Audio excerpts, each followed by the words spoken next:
Hello student, आज की class में बात करेंगे बाइनरी सर्च ट्री के बारे में डेटा स्ट्रक्चर के अंतर्गत।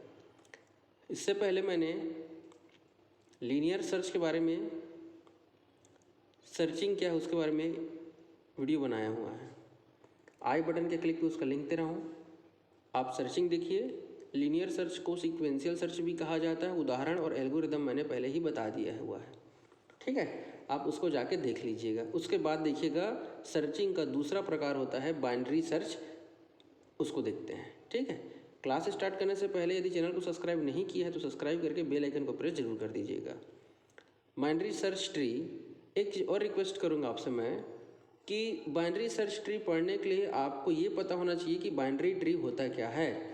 उसका भी लेक्चर पहले से बना हुआ है, प्लेलिस्ट में चले जाइए। आई बटन के क्लिक पे प्लेलिस्ट में दे देता हूँ, आप वहाँ जाके बाइनरी ट्री को देख लीजिएगा। वन लाइनर में आपको बता देता हूँ कि बाइनरी ट्री ऐसा ट्री होता है जिसमें प्रत्येक नोड का अधिकतम 2 ही चाइल्ड हो सकता है, 2 से ज़्यादा नहीं। क्लियर है क्या? चाइल्ड नहीं रहेगा तो भी चलेगा। जैसे देखिए 7 है, 17 है, 27 है और 75 का कोई भी चाइल्ड नहीं है तो चलेगा। ऐसे नोड जिसका एक चाइल्ड है तो भी चलेगा। जैसे देखिए 15 का केवल एक चाइल्ड है और आपका यहाँ पे बस एक ही है जिसमें एक सिंगल चाइल्ड है, तो आपका 0 रहेगा तो चलेगा, 1 रहेगा तो चलेगा, 2 रहेगा तो भी चलेगा, लेकिन 2 से ज़्यादा नहीं होना चाहिए। ये कहलाता है बाइनरी ट्री। अब बाइनरी ट्री में जो डेटा रखा हुआ है, इसमें से यदि आपको मान लीजिए पर्टिकुलर किसी एक नोड को सर्च करना है या डेटा को सर्च करना, मान लीजिए 22 को सर्च करना है, तो कैसे सर्च करेंगे? या जो पहले से हमारे पास ट्री बना है उसमें मान लीजिए जब हमको एक आध नोड और जोड़ना है, जैसे मान लीजिए यहाँ पर मैं 75 को कोई नोड देना चाहता हूँ, इस प्रकार से देखिए तो आप उसको ऐड कर सकते हैं। या पहले से जो नोड रखा हुआ जैसे मान लीजिए 60 है, उसको डिलीट करना है, तो ये 3 ऑपरेशन आप बाइनरी सर्च ट्री में देखते हैं। बाइनरी सर्च ट्री में कौन कौन से ऑपरेशन मैंने कहा? नया नोड इंसर्ट करना, जोड़ना, पहले से जो नोड है उसको आप क्या कर सकते हैं? हटाना, ठीक है, हटाना, जिसको हम लोग क्या कहते हैं? डिलीट करना। और एक होता है बेटा जो नोड है उसको सर्च करना। क्लियर है क्या? तो ये बेसिक चीज़ें थी। अब मैं बात करता हूँ।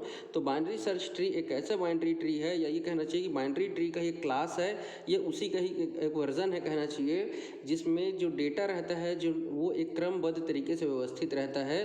तो आप उसको ये कह सकते हैं कि बाइनरी सर्च ट्री को हम ऑर्डर्ड बाइनरी ट्री भी कहते हैं। क्या कहते हैं? ऑर्डर्ड बाइनरी ट्री, क्योंकि वो क्रमबद्ध तरीके से व्यवस्थित रहता है।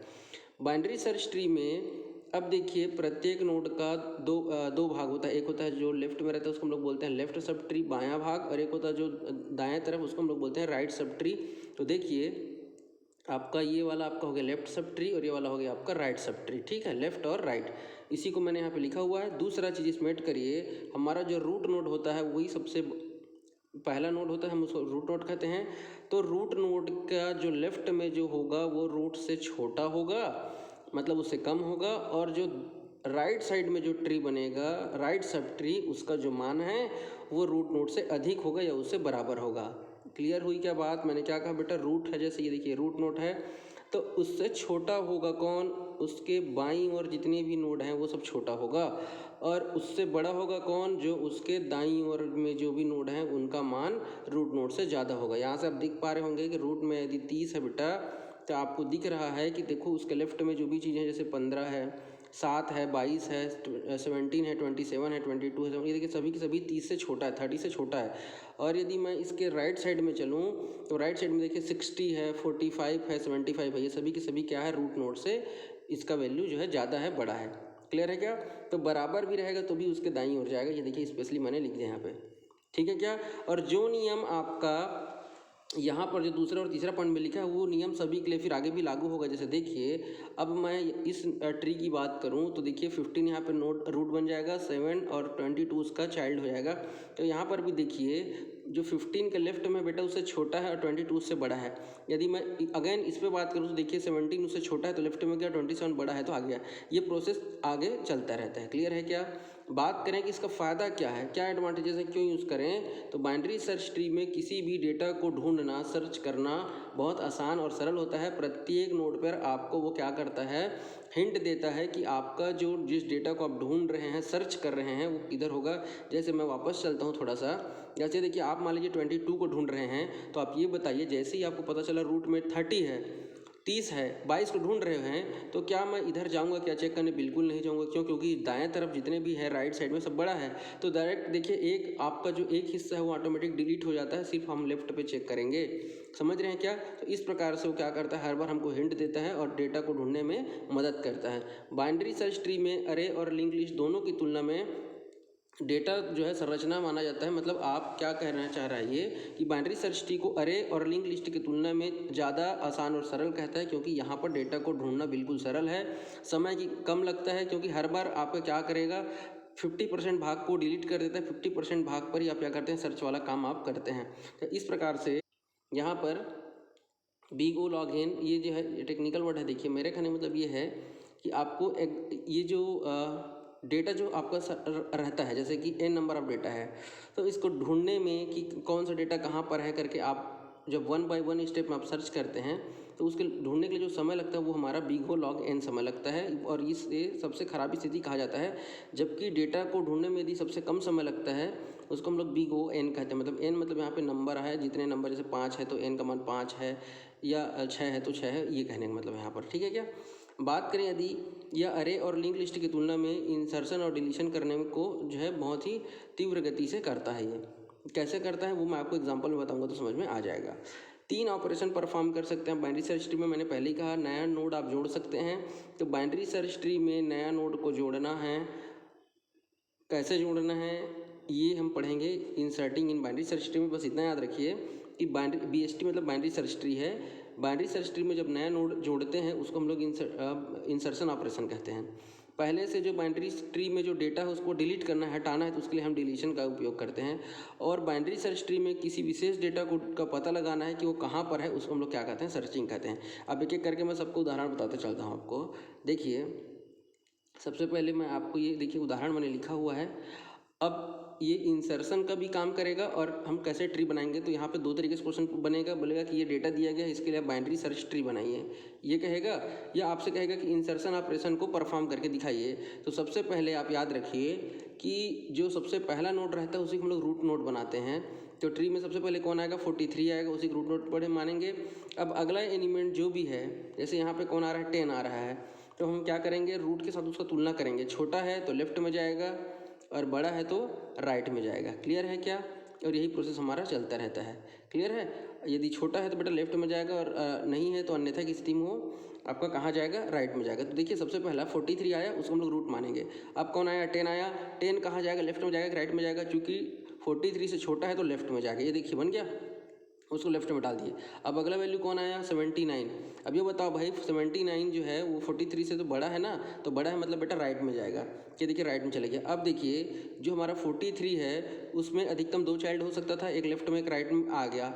अब बात करते हैं अगला वैल्यू कौन सा आएगा, हमारा 90 आएगा, 90 आएगा। तो अब ये बताइए, वो तो रूट नोड से तुलना करोगे वो तो यहाँ तक बात ठीक है, इससे बड़ा है मतलब दाईं ओर जाएगा, ये भी ठीक है, लेकिन दाईं ओर तो पहले से डेटा रखा गया है। अब हमारे पास यहाँ पर कौन बचा, 79, इसका दोनों जगह खाली है, लेफ्ट भी खाली है और राइट भी खाली है। तो 90 जो 90 है वो 79 से बड़ा है ना, बिल्कुल बड़ा है, तो 79 के राइट में जाएगा कौन, 90 जाएगा। क्लियर है क्या? यहाँ तक बात क्लियर है कि ठीक। नेक्स्ट वैल्यू कौन है भाई, 12 है। अब ये बताइए 12 को तुलना किससे करोगे, 43 से करोगे। 43 से छोटा है कि बड़ा है, छोटा है, तो लेफ्ट में जाएगा, लेकिन लेफ्ट में पहले से कौन रखा हुआ है, 10 रखा हुआ है। अब ये बताइए 10 का जो है यहाँ पर दोनों भाग खाली है, कौन कौन सा, लेफ्ट और राइट। तो 12 जो है वो 10 से बड़ा है कि छोटा है, बड़ा है, तो वो चले जाएगा इसके दाईं ओर, मतलब आ जाएगा 10 के राइट साइड में आपको चले जाएगा 12। क्लियर है क्या? चलिए नेक्स्ट देखते हैं। अब बचा कौन, 54 जाएगा। तो यहाँ पर देखिए 54 जो है उसका हम तुलना करेंगे भाई, यहाँ पर 43 से बड़ा है, फिर हमने देखा 79 से क्या है, छोटा है ना 54, तो देख बेटा 54 को हमने कहाँ रख दिया, 79 के लेफ्ट में।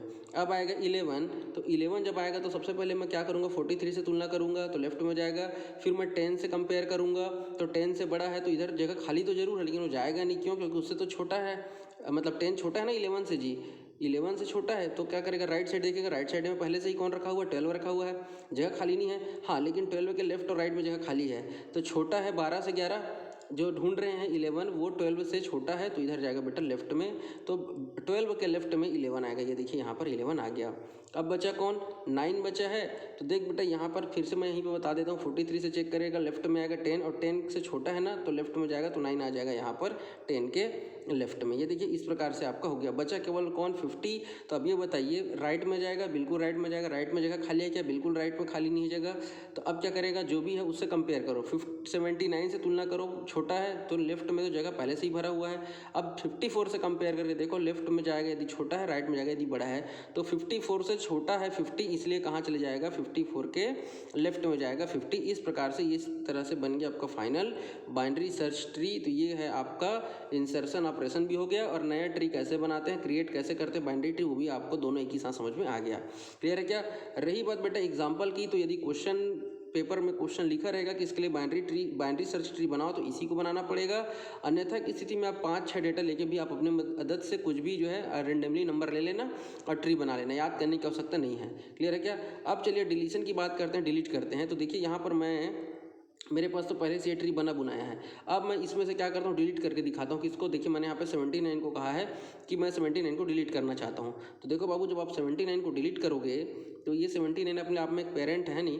अब यहाँ पर कैसे होगा, तो इसके लिए देखा जाता है बेटा इन ऑर्डर देखा जाता है। इन ऑर्डर आप लोगों ने यदि नहीं देखा है तो एक बार प्लेलिस्ट में जाके देखिएगा, बाइनरी ट्री ट्रावर्सल में मैंने in order, pre order, post order बताया हुआ है। तो इन ऑर्डर क्या कहता है कि सबसे पहले लेफ्ट को देखा जाता है, फिर रूट को देखा जाता है, और उसके बाद फिर राइट को देखा जाता है।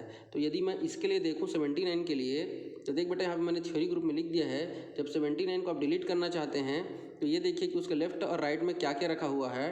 तो भाई 79 के लेफ्ट में है 54 और 79 के राइट में है 90। तो इसलिए जब आप 79 को डिलीट करना चाहोगे तो जो उसके बाद वाला जो अंक है, जो उससे बड़ा वाला जो अंक है, मतलब कौन है, 90 है, 90 है, तो 90 को ही क्या बना दिया जाएगा, यहाँ पर आपका रूट नोट बना दिया जाएगा, मतलब 90 चले जाएगा यहाँ पर। क्लियर है क्या। ये थ्योरी मैंने लिख दिया और ये देखिए ट्री बन गया आपका। इसलिए 79 ही हमारा क्या बन जाएगा, 79 को डिलीट करेंगे और 90 को प्रमोट कर दिया जाएगा, मतलब 90 यहाँ आ जाएगा और ये आपका 54 और 90, बाकी का ट्री में किसी प्रकार का परिवर्तन नहीं आएगा। 79 को डिलीट करने के पश्चात डायग्राम आपका ऐसा बनेगा। ये डिलीट से पहले की स्थिति है, ये डिलीट की बाद की स्थिति है। क्लियर है ना। चलिए बात करते हैं, यदि सर्चिंग की बात होती है, ढूंढना है। मैंने यहाँ पर देखिए ऑप्शन लगाया है, 50 को ढूंढना है, 50 को ढूंढना है आपको। ये पहले से आपका ट्री बना हुआ है, इसमें से आप बताइए कि 50 कहाँ पे रखा हुआ है।